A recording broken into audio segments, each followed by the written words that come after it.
Marami na palang klase ang potency, no? Merong potency na vitamin C lang, vitamin C with zinc, vitamin C na merong kasama pang vitamin D, at meron ding vitamin C with collagen. Kaya naman, hello mga kaputika, it's me again, Eliza Montero, your pharmacist, and for today's video, pag-uusapan natin to.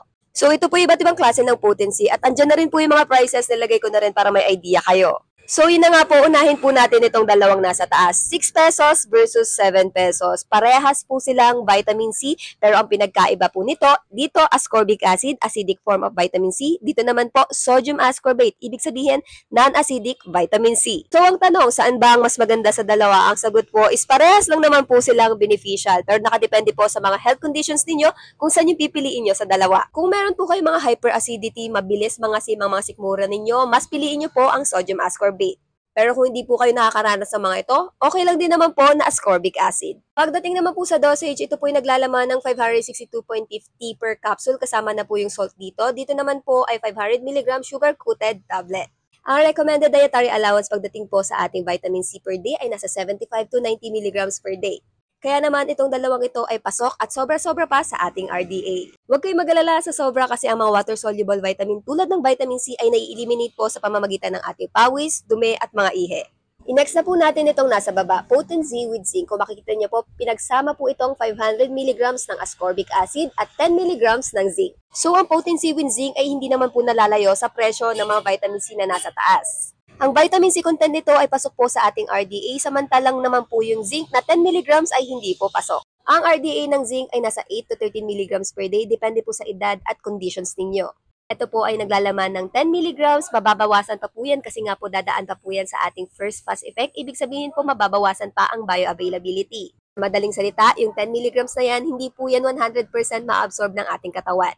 Kaya nasabi ko na hindi po siya pasok. Pero para sa akin, enough na po ang isang capsule nito per day, lalo na kung nakakain naman po kayo ng mga natural sources na nagtataglay ng zinc. Pero kung hindi talaga kayo nakakain ng mga pagkain mayaman sa zinc, tapos kailangan ng katawan nyo ng zinc, dito na po papasok yung additional supplementation nyo sa zinc. Next, potency zinc advanced. Bakit nga ba siya advanced? Kasi nga po meron po itong vitamin C, zinc, at meron na rin po itong vitamin D.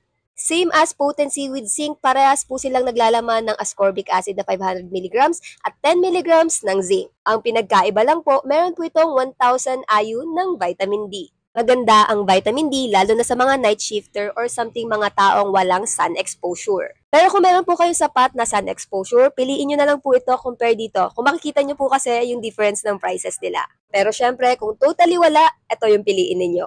Ang RDA pagdating po sa vitamin D as supplement ay nasa 600 to 800 IU per day. So ang laman po nito ay pasok sa ating RDA. Ang mga fat-soluble vitamin natin tulad ng vitamin D ay maganda pong inumin during meal or after meal. Hindi rin po ito tulad ng mga water-soluble vitamin na yung sobra-sobra ay ni-eliminate ng ating mga ihe, pawis at dumi. Kaya naman isang beses sa isang araw ay enough na. So yun na nga, napahaba na pala ang video natin. Comment na lang kayo for part 2 para pag-usapan natin itong vitamin C with collagen. So yun na nga, kung nagustuhan nyo yung video na to, huwag nyo kalimutang mag-like and follow for more. Yun lamang po. Bye! 20.9, parang 21, pero para sa akin lang to ha, opinion ko lang po ito. Hindi sulit yung 21 pesos. Hello mga patika, it's Megan Eliza Montero, your pharmacist. Sa last video natin, napag-usapan na po natin yung iba't ibang klase ng potency except dito sa potency with collagen. Kaya naman, pag-usapan na natin to. So hindi pa po nakakapanood ng part 1, pindutin nyo po yung reply comment, mapupunta po kayo sa specific na video. So yun na nga po, unahin na po natin yung mga prices nito. Potency na sodium ascorbate, 7 pesos, 6 pesos, 750 pesos, 1350, at itong potency na vitamin C plus collagen, 20.9.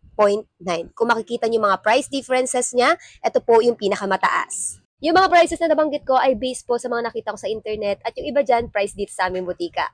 So ito na nga po yung i-highlight natin, itong potency with collagen. Ibig sabihin po, pinagsamang vitamin C plus collagen.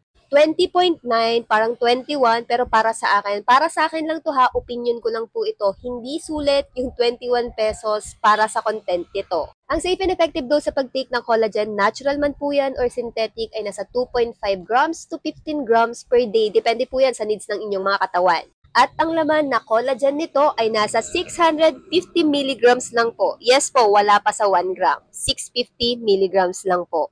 Samantalang yung vitamin C content nito na ascorbic acid ay naglalaman lang po ng 70 milligrams per capsule. So kung hindi po kayo nakakakain ng collagen-rich food, hindi din po kayo nakakakain ng vitamin C-rich food, hindi po talaga sapat ang isang capsule nitong potency with collagen. Para sa akin, pwede naman po kayo uminom nito kung kumakain po kayo ng mga pagkaing mayaman sa collagen at vitamin C.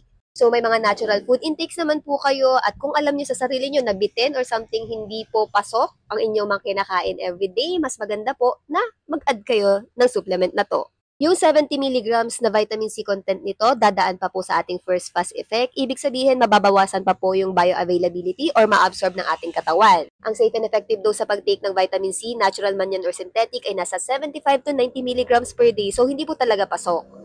Paano kung dadalawahin, 3 or 4 ko na lang para makuha ko yung recommended dietary allowance? Ang sagot po dyan is depende po yan sa mga budget ninyo. Be practical, di ba? Kung aapatin nyo, nasa 80 plus na yun per day, ha? So, para sa akin, kahit saan naman yung piliin nyo dito sa dalawa or kahit dito sa baba, okay naman na po itong mga ito. Kung vitamin C ang pag-uusapan, yes, pasok na pasok po sa RDA ang 4 na ito. Kung collagen naman po ang pag-uusapan, yes, walang collagen content ang 4 na ito pero nakakatulong po ito para mag-produce naturally ang ating katawan ng collagen. So yun lang naman po, I hope naliwanagan kayo. Uminom po ng supplement na naayon sa inyong mga sitwasyon at kondisyon. Kung wala po kayong idea about dito, mas maigi pa rin po magpa-consult sa inyong mga doktor.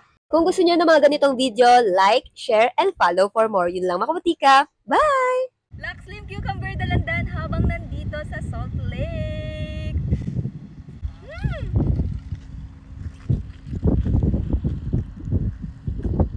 So nandito kami ngayon sa Salt Lake, nagmumukbang yung bata. Yan. Ako din, nagmumukbang. Sila, tubig lang ako. Nakapagdala ako ng juice ko. Kaya nga. Diba? Hindi lang juice, be. May kape na naman dyan. Yan.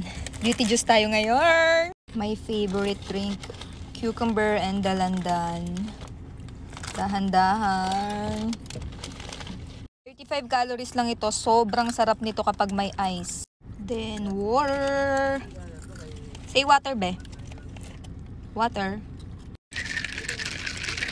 Shake, shake, shake. Black Slim Cucumber Dalandan habang nandito sa Salt Lake. Cheers! Sobrang ganda talaga ng view dito. Ang init lang. Yan.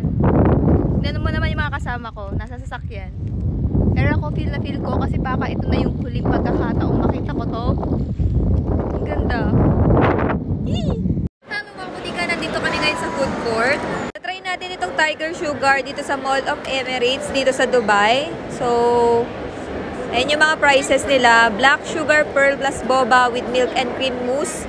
Yan o, large 21 dirhams, yung XL 24 dirhams. Ayan yung mga price range nila. Yung namamahalan na kami sa 50 pesos na milk tea dyan sa Pilipinas, pero dito be, nagre-range ng 300 plus yung milk tea nila. Wow. Libre yata ito. Ah, may ice cream.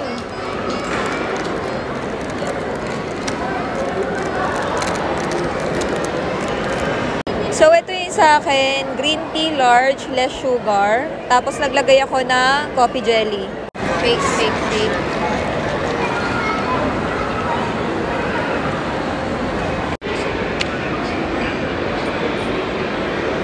Mana natin.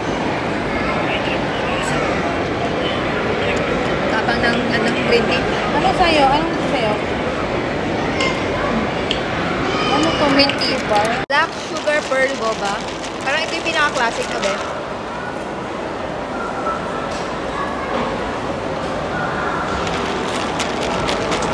Sarap.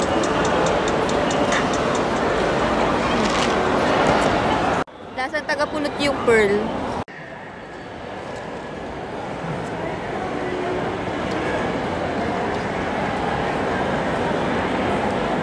So may libre pang Tiger Sugar na ice cream. Ice drop. Popsicle. Popsicle, kung ano man yan.